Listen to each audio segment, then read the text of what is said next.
What is going on, everybody? I've literally been trying to come out with a decent intro for the past 20 minutes. I've tried probably 30 times. Nothing sounded right, so we're just going to say this.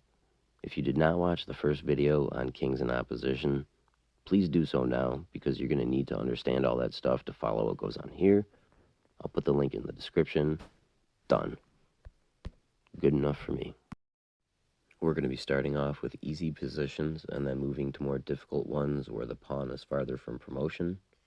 When I say that if you can grab opposition, it'll lead to a win, there is one exception to the rule, and that is if there is a pawn directly between the kings. If you were to step into opposition here, that is a stalemate because black has no legal moves. You would obviously want to step forward in a flank position, leaving black an escape square. And when they take that, that allows you to stand on one of the two key squares, which protect the last 3 squares for the pawn to promote. That position applies even if it's further up the board. This would be a stalemate because black can just backstep. You can't just march your pawn forward, it would get gobbled up. To be able to move your pawn forward, you need to be next to it to protect it. Doesn't matter what side you choose to be next to it, black would then be able to step into opposition, which we know is the draw. Show you real quick. If you were to try to march the pawn, they can stand in front of it, leaving you 1 square to protect it, which is a stalemate. And if you were to not march the pawn and choose any other square, that allows black to just stand in front of the pawn once again and take up that initial position. If you were to march here, they would just backstep. It's the same exact position. Black is just going to jump back and forth between these 2 squares, unless if you either gave up the pawn or stepped next to it. And if you step next to it, that would allow them to gain the opposition, and we are in the same loop once again. When the opponent has opposition, all you need to do is lose a tempo, and you can steal the opposition from them, such as moving a pawn or any other piece if you have one. We just took a look at this position, so let's take a look at this one. This is a winning position. Right now, the black king is the one with opposition, because if you tried moving left, they can just follow. But, as I just said, if you can move any piece, that changes the tempo, and now you're the one with opposition. If they were to move left, you could follow. You understand?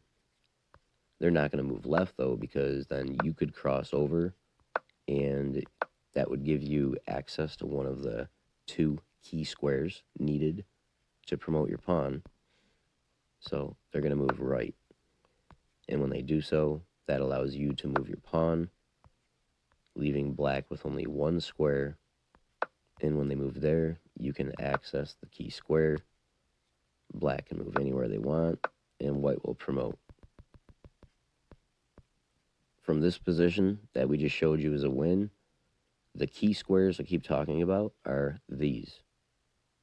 And they're called key squares because if you can get your king on either of those, your king then blocks out these 3 squares, and those are the last squares needed that your pawn needs to traverse to promote. In the last example, we showed why this is a win for white. We move everything down 1 row, and we can show why this is a draw now and not a win. If we copy the same moves, when white marches up the pawn, instead of the only escape square being e6 for the black king, it can go to the back row. And if it moves to the back row, white will move forward, black can step into opposition, which now is a draw. If the black king makes a mistake and steps on either of the light squares, that allows the white king to gain the opposition. which is a win. And it's the exact same example as we used in the previous position. And that's that. So we just covered why this is a draw. Let's cover this example, which is a win.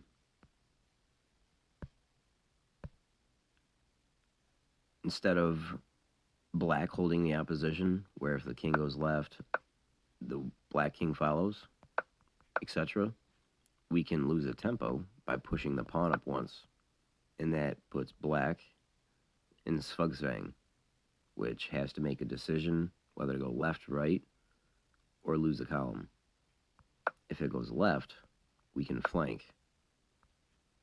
And if they don't go on the only saving square, let's say they go to any of the other squares, then we can step on the key square and we will promote no problem. If it tries marching up, we can just march up the pawn. And if it makes a move, then we can step on the key square. We just can't get too far from the pawn. If we tried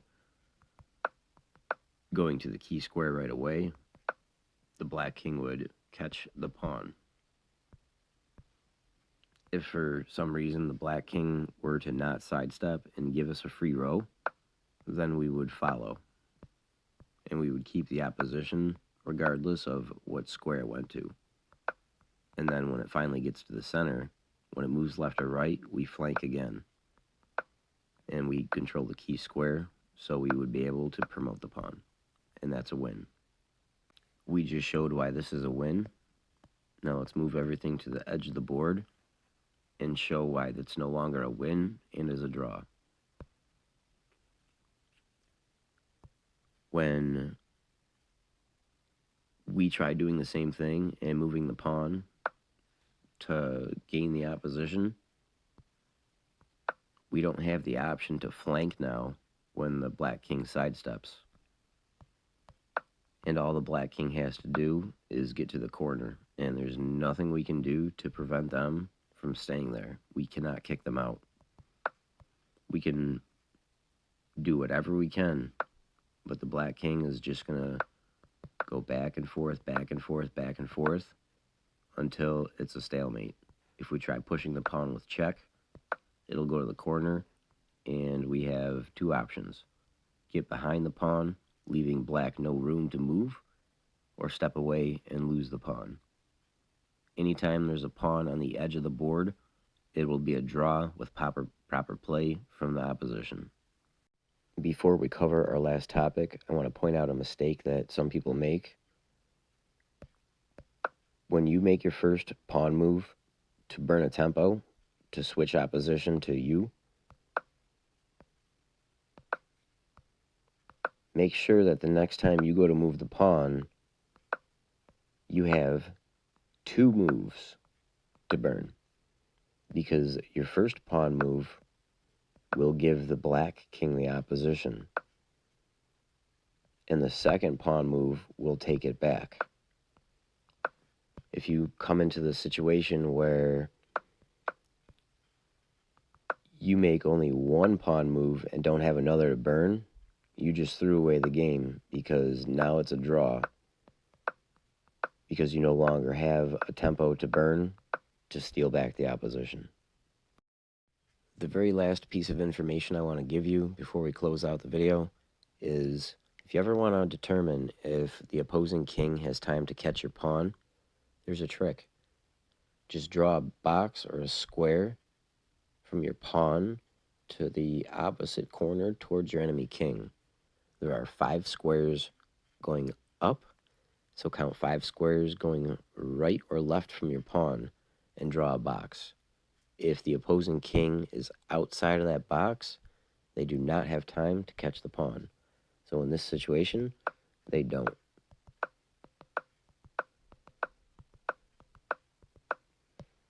If it is black's turn to move, black would be able to catch the pawn, so you know to get your king involved and save the day. I hope that you guys learned something, and I will catch you on the next.